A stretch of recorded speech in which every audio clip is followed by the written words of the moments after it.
Hey guys, with river fishing season in full swing, I just wanted to share one presentation that was probably the most used presentation during last year's AIM Rivers Division for me in my boat.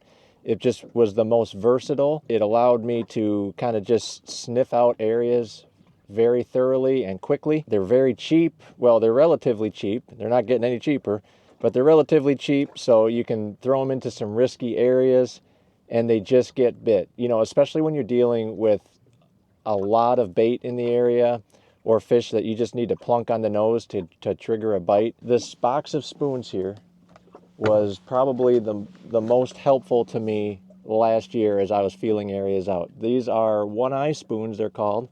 They're little 1/2 ounce to over an ounce slab spoons, and all different kinds of spoons will work. But these ones in particular just seem to get bit. They love being in that current. I love what they do when you're letting them fall and the current just kind of carries them through the fishy areas, but they've got the weight and the fall rate to just get down and fish areas effectively and thoroughly. So if there was one size that I could suggest to carry, it doesn't matter if you're up on pool 2 way up or down past Dubuque, it's the 1/2 ounce one-eye spoon. It gets down, you can fish it pretty deep. You know, even in higher flow areas, you'd be amazed at how this thing can just kind of get down there and feel out those nooks and crannies of the spots. And if there was one color that I would just pick up 9 out of 10 times, it would be a fire tiger. This is just a get bit bait anywhere you go on the Mississippi River. I'll talk about the equipment, I'll talk about the different sizes and how they behave a little bit differently, maybe some different spoon variations, how I like to rig them, and then a couple little rigging modifications I like to make to these to make them more effective. When I said that they were a very versatile bait, I mean you can cast this upstream and fish it back to you. You can pitch it, you know, up shallow and bring it down ledges. You can fish it downstream on a wing dam. You can vertically jig these. You can do anything with these. So if you just have one of these tied up at all times on your Mississippi River rod, chances are you'll find a time and place where they will just work for you. So let's start with the gear I use to lob these things around. Starting with rod and reel, my one rod that does most of the heavy lifting for me on the Mississippi River is the JT Outdoors Black Rain 7.3. It's got more meat in this rod, I guess you could say, to handle presentations, you know, casting heavy cranks or jigging heavier baits or dealing with heavier current, fighting fish upstream. It just has a little bit more meat to handle river fishing situations, but it's got plenty of play throughout the rod to keep fish buttoned up and still have still be able to fight fish effectively and telegraph bites no matter what presentation you're throwing. So if there's one rod I always have ready to go on the Mississippi River, it's a 7.3 Black Rain. I usually use 10 to 15 pound braid with my one-eyes, and if you go any heavier, the line just gets a little thicker and the current carries that braid a little bit too easily and kind of disrupts how these spoons are fishing down there. So I like to keep it a little bit thinner. 10 pounds is usually my go-to.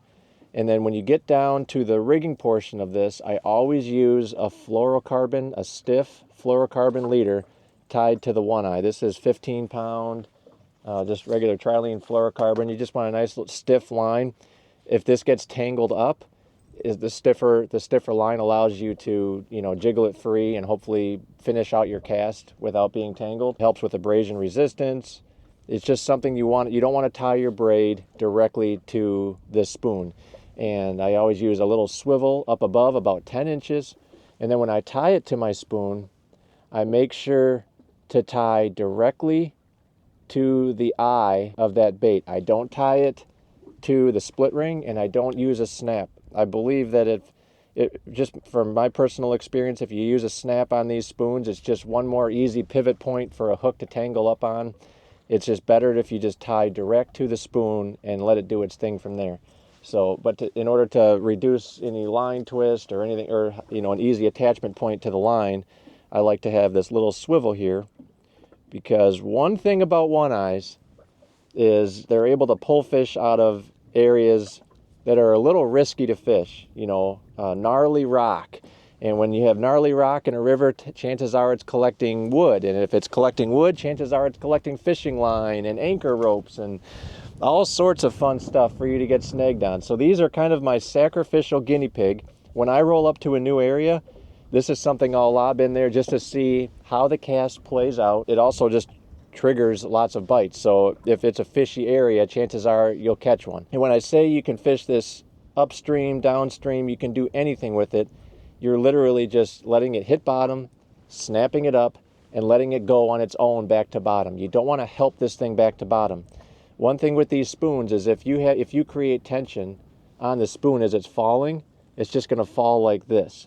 If you let it go and let it do its thing, then the offset on the weight turns it sideways, and as it's falling, then it slows its fall and lets the current kind of carry it for a moment as it's falling. And it's not doing a bunch of flips and flutters and stuff like that. That's not what these one-eyes do. But as it's falling straight to the bottom, it is slowing its roll, and that just gives that fish just enough time as it's carrying by them to snap it up. Another thing that I like to do with these spoons is you'll notice most of these one-eyes come with standard, just cheap treble hooks on them. Typically, I fish them as is. These usually, where I'm fishing these baits, they don't last a lot of casts. Another reason for that is you'll notice when you buy these off the shelf, that hook is kind of a beak hook. See how it has that turned in point on the hook? Typically, this thing is getting banged off rocks every time you drop it to the bottom. You're totally abusing this bait, which means you're totally abusing the hooks. And if you have a nice round bend hook that doesn't have that beak on it, after a couple casts, one of those tips on those hooks are going to be compromised. So even if you put the best hook in the world on here, after a couple casts, that point and that tip is pretty much worthless. That beak on here actually seems to just give a little bit more longevity to these hooks, so they're good to go for a longer duration. If you're in an area where you're literally snagging up every cast, and there are a lot of spots that are super duper fishy, but they're also very treacherous, and you can almost expect a snag on every cast. If that is the case, I will swap these hooks out with a cheaper, like number 8 round bend mustad. It's a light wire treble hook, and so when you do snag up in that anchor rope every other cast or a tree or something like that, you're able to just pull it free, bend the hook out, get your bait back, save $4, tweak the hook back into shape or replace it real quick, and get back to fishing. Another thing I like to do with these is pre-tie, a dozen of these spoons onto a swim noodle with the leader and the swivel attached, so that as you're breaking off, you just have to quick retie your braid to the swivel and not have to set up a whole new leader material, because after a couple break-offs on the leader material, your leader's getting shorter and shorter and shorter, and eventually you got to get your leader material out, retie a bunch of stuff, and it just wastes a bunch of time. So pre-tie a bunch of these, that's another key. Now in terms of size, the reason I like this 1/2 ounce is the size to weight ratio is just, in my opinion, it's perfect on this spoon. When you get up into the 3/4 and 1 ounce, you're dealing with a larger profile spoon, which might not be a bad thing, and it might be triggering more bites, but what it does is when it's falling, that's more surface area for that bait to fall, so you're really not getting that much faster of a fall rate. When you get up into the 3/4 and 1 ounce, it does allow you to fish a little bit deeper, but under one condition: you have to help it to the bottom. If you just let it flutter down, that side it's turned on its side and it's just carrying down almost at the same rate this 1/2 ounce is. But if you create tension on the line and let it fall vertically, then it allows that heavier lead to plummet to the bottom. So if you are in faster flow, deeper water, or you're vertical jigging, you want to get down faster, you can bump up your size to the 3/4 or heavier, but just remember to help it to the bottom. If you just let it free fall, you're not going to accomplish what you're hoping to accomplish, even if it's a heavier size spoon. That's why I keep kind of reverting back to this 1/2 ounce. If it's a fishy area and everything feels right, typically this 1/2 ounce can get it done. Now in terms of fishing it, it's a simple, I'm only in 5 feet of water right now, but if I was casting this out, I let it hit bottom, I pop it up, and I just let it go.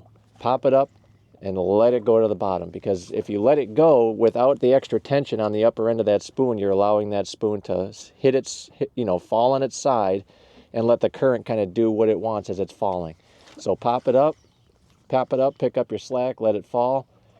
If you want to be able to telegraph the bite, you do get bites on the fall, so in order for you to feel the bites, you still have to be kind of close to creating that tension on the spoon, but you're basically just following your slack down so that you can still feel the smack of the fish hitting it, but you're not impeding the natural fall of that bait as it wants to go. Just let it go. That's the whole key to these.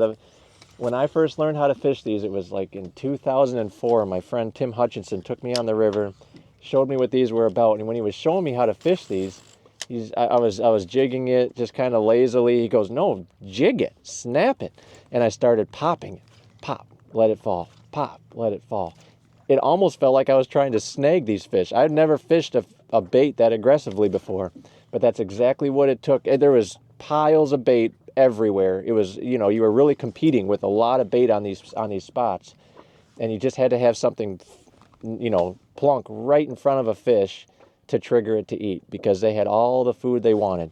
That's one time that, these work all year long, but that's one time that this really works, is when that bait gets super thick. You're competing with just an enormous biomass of bait in the area, or if you're up at a dam, and that's obviously that pulls a lot of life in and a lot of bait. There's a lot of turbulence up there, and you're just trying to plunk this thing around in those fishy seams up there and rock piles. This is probably one of the hardest baits to beat. And it's very snaggy too, so if you tweak and if you modify your spoon so that you can keep getting it back every cast, you can still fish the places effectively and efficiently. But this might just be my absolute favorite way to pitch upstream at a dam. That's where this first came into play for me in the early 2000s with my dad on the Mississippi River one fall. We were just lobbing this up into a roller, letting the current do what it wanted with it. Eventually it would settle to the bottom, and we bring it past a couple little gravel piles, and those fish were just crushing these things. That's when I became a believer in the jigging spoon. I hadn't had any experience of it until then, and to this day, it still is one of the main boxes I have at the top and ready to go whenever I visit the Mississippi River. It doesn't matter what pool. I encourage you to get yourself some of these spoons. Oh, what I didn't go into detail on are the different kinds of spoons. Last year, another spoon that was very popular with the anglers was this Bink spoon right here. And that's also a great little fish catcher. The one thing that one has going for it is when you let it go, it has a little bit more hang time and a little bit more flutter on the fall. They are more expensive, and they just fish a little bit differently. They're like I said, they're still fish catchers. I prefer to fish those more downstream of the boat than I do upstream. I don't know why. It's like you can dance it on the spots a little bit more. And this one is just more of a plunker. You're just kind of lobbing it in the fishy areas. Doesn't matter what direction you're trying to fish them in. That's where these seem to really shine. But anyways, oops, spider. Anyways, if there's one bait that never leaves the boat whenever I fish the Mississippi River, it is the one-eye spoon. Thanks to Tim Hutchinson for teaching me how to use this almost 20 years ago. To this day, it is still one of the best fish catchers to fish on the Mississippi River. Take a look at them if you don't have them. Get a whole box full of them, because you're going to need a box full of them. And go use them to cast around on some of your favorite current seams and have some fun. Take care, guys. I'll be talking to you soon. See you.